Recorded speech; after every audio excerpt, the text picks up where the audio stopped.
BRS పార్టీకి షాకుల మీద షాకులు తగులుతున్నాయి.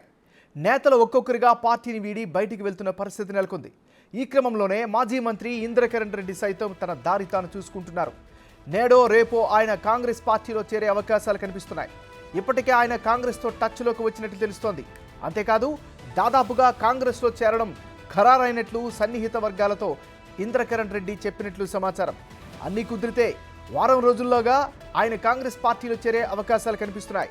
మాజీ మంత్రి ఇంద్రకరణ్ రెడ్డితో పాటు మాజీ ఎమ్మెల్యే విఠల్ రెడ్డి కూడా కాంగ్రెస్ గూటికి వెళ్లే అవకాశాలు కనిపిస్తున్నాయి.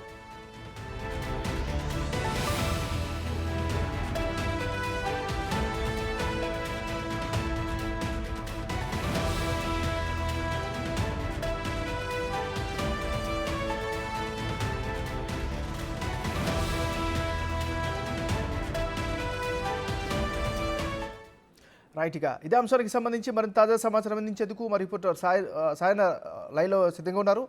సాయన, చెప్పండి, ఎప్పుడు ఈ చేరికలు అఫీషియల్గా తెలిసే అవకాశం ఉంది?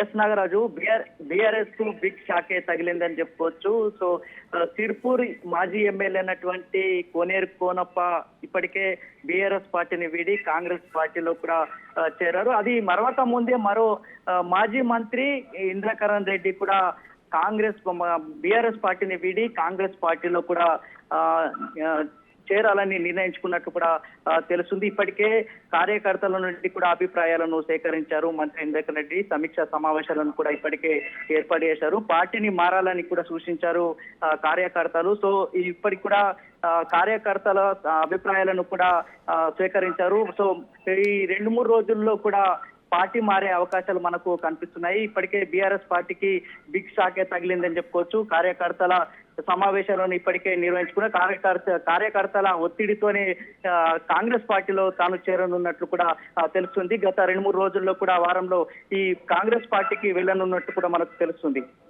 సాయన్న, వీరి చేరికలతో జిల్లాలో మరింత బీఆర్ఎస్ కి షాక్ తగిలింది కానీ భావించవచ్చా? సో బీఆర్ఎస్ పార్టీకి బిగ్ షాక్ తగిలిందని చెప్పొచ్చు. ఇప్పటికే మంత్రి ఇంద్రకరణ్ రెడ్డితో పాటు మాజీ ఎమ్మెల్యే విఠల్ రెడ్డి కూడా బీఆర్ఎస్ పార్టీని వీడనున్నట్లు కూడా మనకు కొంత సమాచారం తెలుస్తుంది. బీఆర్ఎస్ పార్టీకి బిగ్ షాకే తగులుతుందని చెప్పుకోవచ్చు. మంత్రి ఇంద్రకరణ్ రెడ్డితో పాటు అదే విధంగా విఠల్ రెడ్డి కూడా మాజీ ఎమ్మెల్యే ముదోల్ కాన్స్టిట్యూన్సీకి సంబంధించిన మాజీ ఎమ్మెల్యే అయినటువంటి విఠల్ రెడ్డి కూడా కాంగ్రెస్ పార్టీలో చేరుతున్నట్లు మనకు సమాచారం తెలుస్తుంది. సో బీఆర్ఎస్ పార్టీని ఏదైతే ఉమ్మడి జిల్లా ఉందో ఉమ్మడి జిల్లాలో కూడా మంత్రి ఇంద్రకరణ్ రెడ్డితో పాటు ఎమ్మెల్యే విఠల్ రెడ్డితో పాటు జోగురామన్న కూడా వెళ్లే అవకాశాలు కూడా కనిపిస్తున్నాయంటూ మనకు సమాచారం తెలుస్తుంది. సో ఓవరాల్ గా చూసుకున్నట్లయితే ఉమ్మడి ఆదిలాబాద్ జిల్లాలో బీఆర్ఎస్ పార్టీకి బిగ్ షాక్ తగులుతుందని చెప్పుకోవచ్చు. Nagaraj, thank you Sayanna.